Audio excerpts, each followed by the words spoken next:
In the quiet upscale neighborhood of Eluju Estate, every house told a story of power and privilege. Behind towering gates, lives were lived in luxury and silence. Among these mansions stood the sleek three-story compound of Chief Benson Adegoke, a real estate mogul, an oil investor, and the kind of man whose name could open doors and close mouths. It was to this fortress that 23-year-old Daniel Okon came seeking work.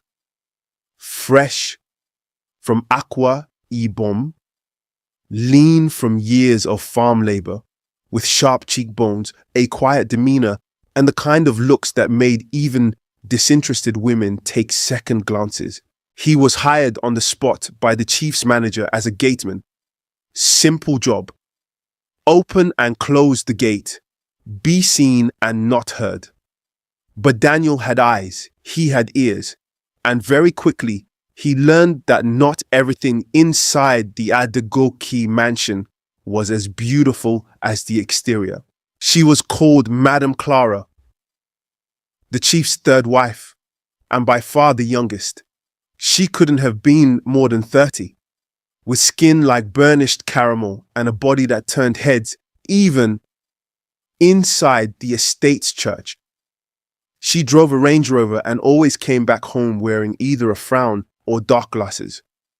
The staff whispered behind her back, but no one dared speak openly. Daniel noticed it early. The way she lingered outside when the chief wasn't home. How she spoke to him longer than necessary. How her eyes sometimes scanned him, not in the way a madam regarded her servant, but in the way a lioness regards meat. Still, he kept his head down until one Tuesday evening. Rain had poured the whole day. Chief was in Abuja for a business meeting. Clara returned around 9 p.m. in soaked clothes, her driver having dropped her off at the gate and sped off. She stood shivering at the entrance. "Daniel," she called. He approached cautiously. "My phone is dead. I left the inner gate key upstairs. Please, can I stay in your security post for a few minutes?" He hesitated, but how could he say no? Inside the cramped, dimly lit post, Clara removed her wet jacket, revealing a clinging white blouse beneath. Daniel tried not to stare. He offered her the only chair while he stood. Minutes passed. Then softly she said, "Do you think I'm beautiful?" He didn't respond. She stood up, walked close, too close. "You do, don't you?" she whispered. "Don't lie." He muttered something foolish, and in one swift moment she kissed him. That night, the gate remained shut for over an hour. It didn't end there. That night was only the beginning. Every time the chief traveled, which was often, Clara would find a way to call Daniel to her quarters. At first, it was under the pretext of fixing something. Then she stopped pretending altogether. By the third week, Daniel was sneaking into the main house. Sometimes it was for 5 minutes. Sometimes it was all night. The housekeeper, Mama Ejide, watched them with hawk eyes. One day she stopped Daniel near the garden. "Young man," she hissed, "do you want to die young?" He laughed nervously, but her eyes did not blink. "You think she loves you?" she continued. "She's bored. You're a distraction." But when the music stops, she would dance back to her husband and leave you naked before judgment. Still, Daniel continued, and it was intoxicating. Clara spoiled him. Money, perfume, designer shirts. She even took him on secret trips, claiming he was her distant cousin when anyone asked. But the more he tasted her world, the more dangerous it became. Chief Adegoke was a man of structure, predictable, until he wasn't. One Thursday evening, he returned from Abuja without notice. Clara had just told Daniel to sneak upstairs. The chief's convoy pulled in. Chaos. Daniel hid in the guest bathroom. For hours, from his hiding spot, He heard their argument, heard the chief's deep voice rising, heard Clara scream, then silence. It was 3 a.m. before she tiptoed in and let Daniel out. "You have to go," she whispered. "Now!" He ran barefoot through the back gate and slept inside the security post like nothing had happened. But something had. From then on, things changed. The chief's eyes lingered too long on Daniel. Questions started trickling in. Where did you get this wristwatch? Who gave you these shoes? One morning, he was summoned into the main living room.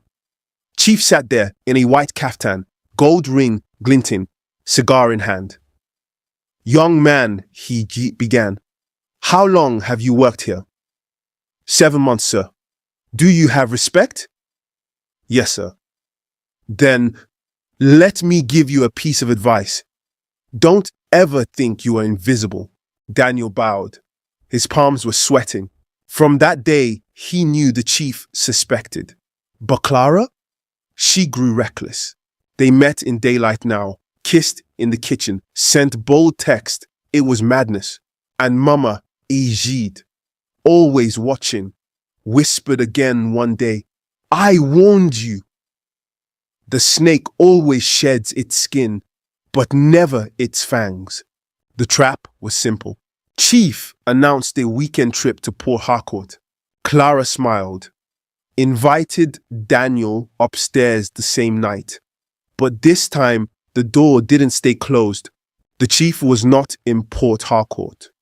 He was in the study room with 2 bodyguards and a camera feed from the bedroom. He saw everything. When he burst into the room, Daniel barely had time to grab his trousers. Clara screamed. Chief said nothing. He simply gestured. The bodyguards descended. They didn't beat him, but it was worse. They tied him, filmed him, made him confess everything, and dumped him at the estate's front gate naked before dawn. By morning, the video had spread. Among staff, among residents, even Clara's driver had as a copy. Daniel disappeared. For months, no one saw him. Some said he went back to his village. Others whispered that he had joined a cult. But the truth was darker. Daniel had gone to Lagos, changed his name, worked in a warehouse, then as a bar bouncer. But the scars stayed. Emotional, spiritual. He'd had a taste of luxury. Now all he could afford was survival. One day at a gas station, he saw Clara. She was with a new man, laughing. She didn't see him. He stood for a long time, then walked away. 3 years later, Daniel returned to Eluju Estate. Not as a gateman, but as a businessman. He had made some money through a small logistics company. It wasn't much, but it was honest. He drove past Chief Adegoke's mansion. It had a new paint job, a different wife. He smiled.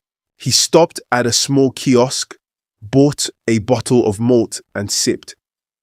He remembered everything, the temptation, the shame, the fall, but he didn't regret it. Not anymore. Because sometimes pain becomes a teacher, and every lesson leaves a mark. Like and subscribe to my YouTube channel for more.